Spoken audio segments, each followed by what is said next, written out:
Let's continue now with our discussion. Practice problem number 15.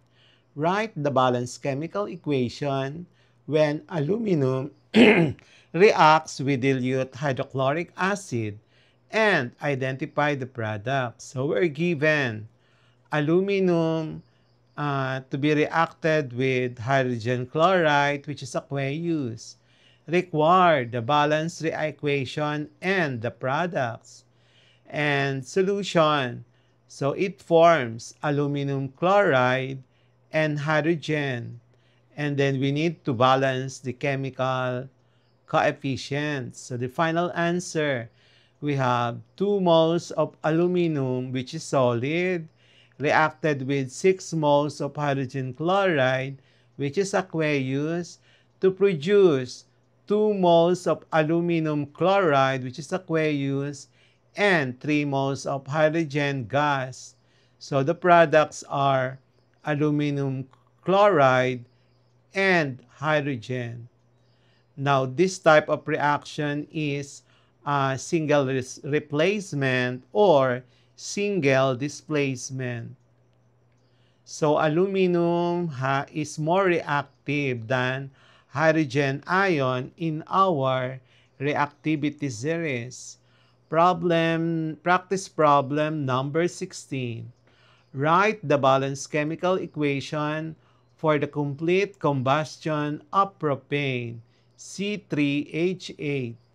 Given C3H8 burns in oxygen, um, require the balanced chemical equation. So solution, the chemical reaction produces carbon dioxide and water.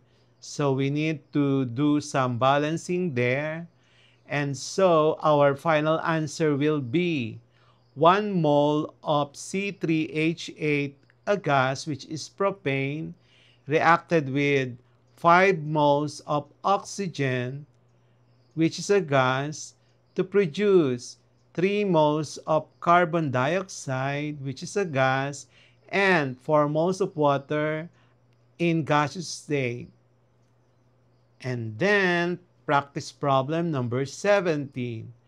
A car engine burns octane C8H18 as fuel. Write the balanced chemical equation for the combustion of octane in oxygen. So we're given C8H18 and then it is to be reacted with oxygen.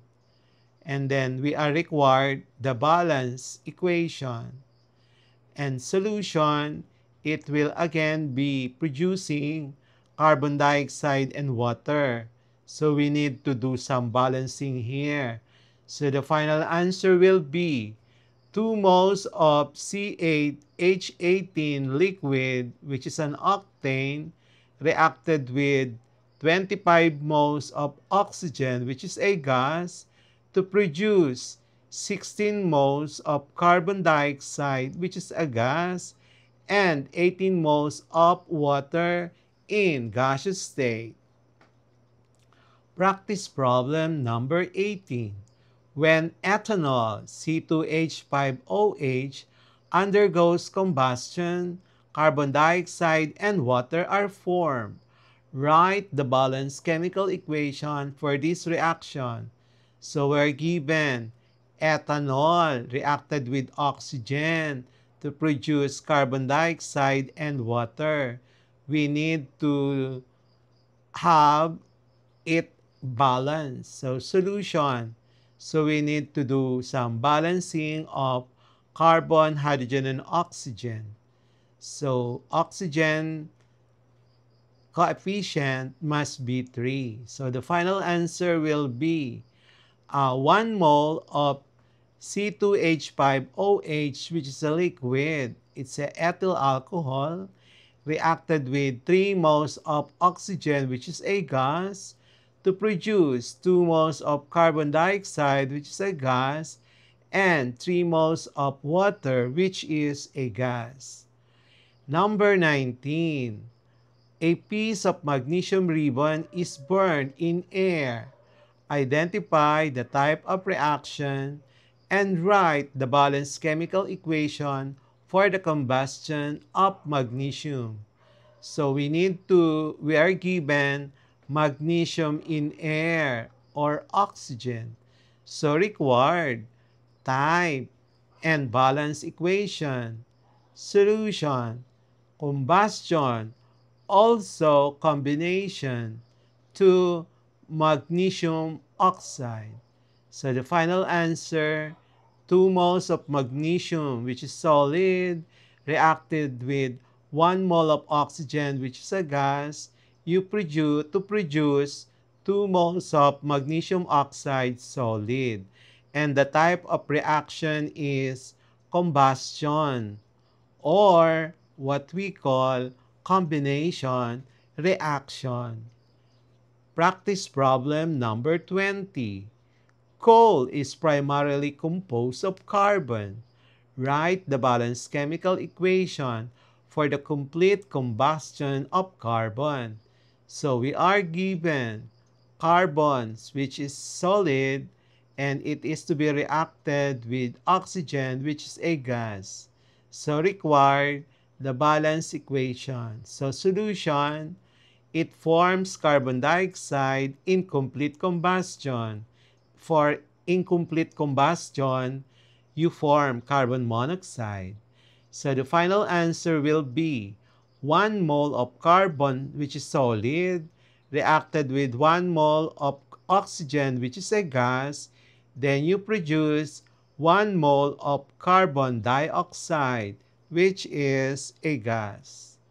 MCQ for Chemistry Lesson Roman numeral number 4, exploring common types of chemical reactions, decomposition, acid reactions, and combustion.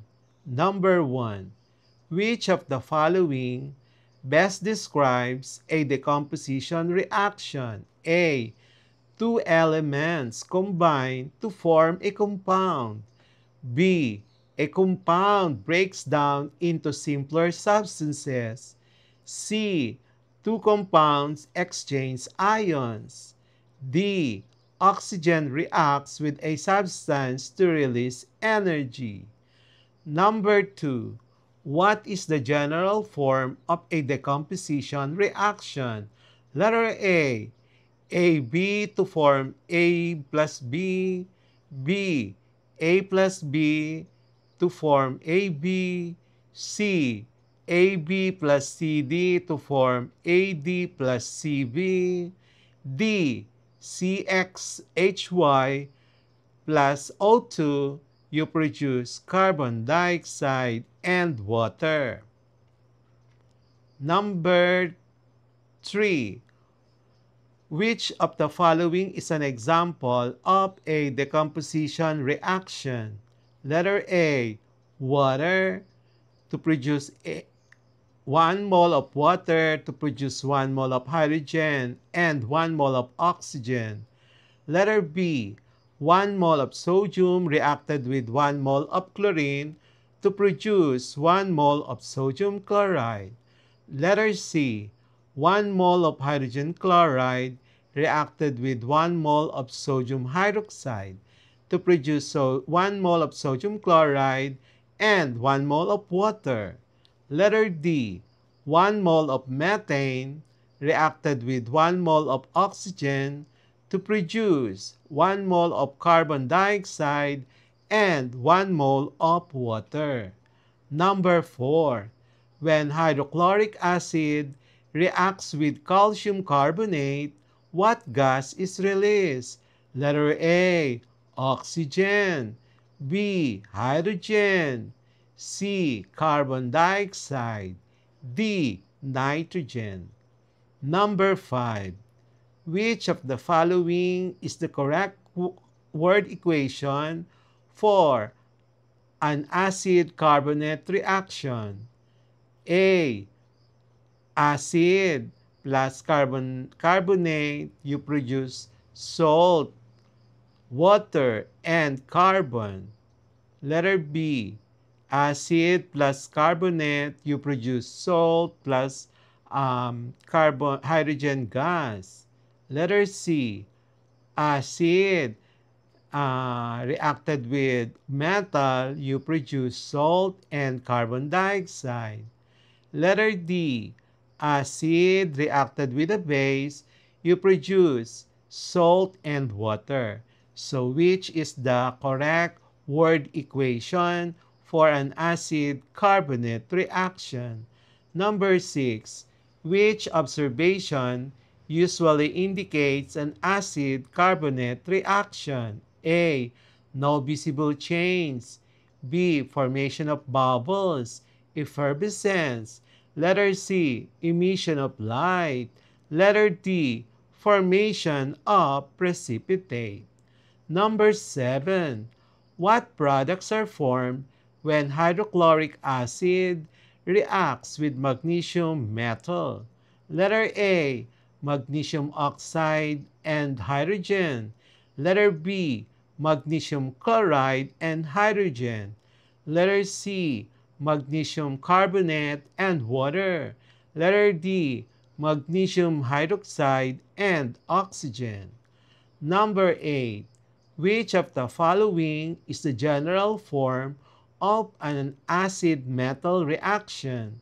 Letter A, acid plus metal, you produce salt plus hydrogen gas.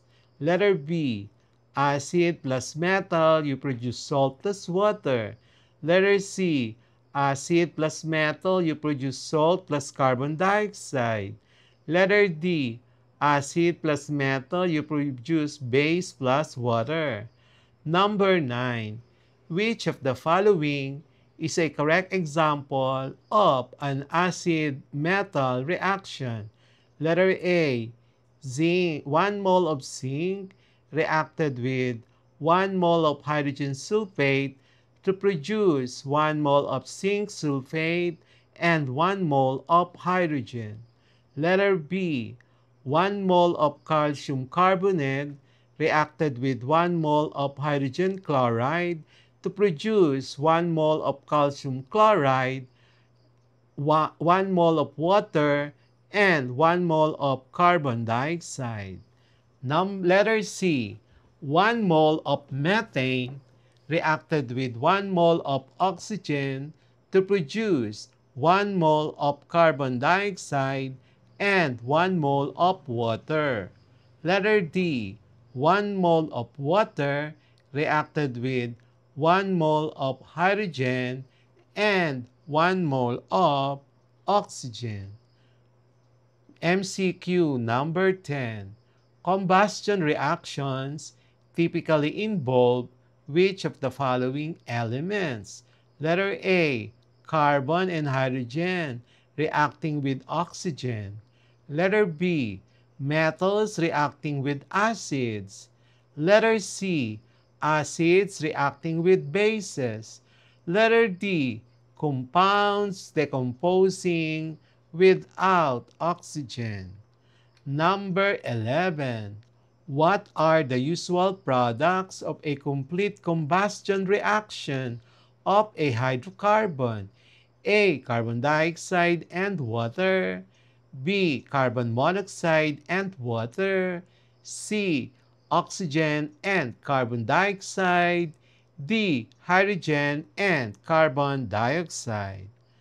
MCQ number 12. Which of the following best represents the combustion of methane?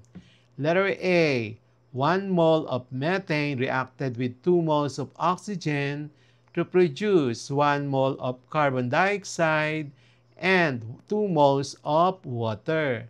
Letter B, 1 mole of methane to produce 1 mole of carbon and 2 moles of hydrogen. Letter C, 1 mole of methane reacted with 1 mole of chlorine to produce 1 mole of methyl chloride and 1 mole of hydrogen chloride. Letter D, 1 mole of methane reacted with 1 mole of sodium, you produce NaCH4. We will have the next part of our Chem lesson number 4.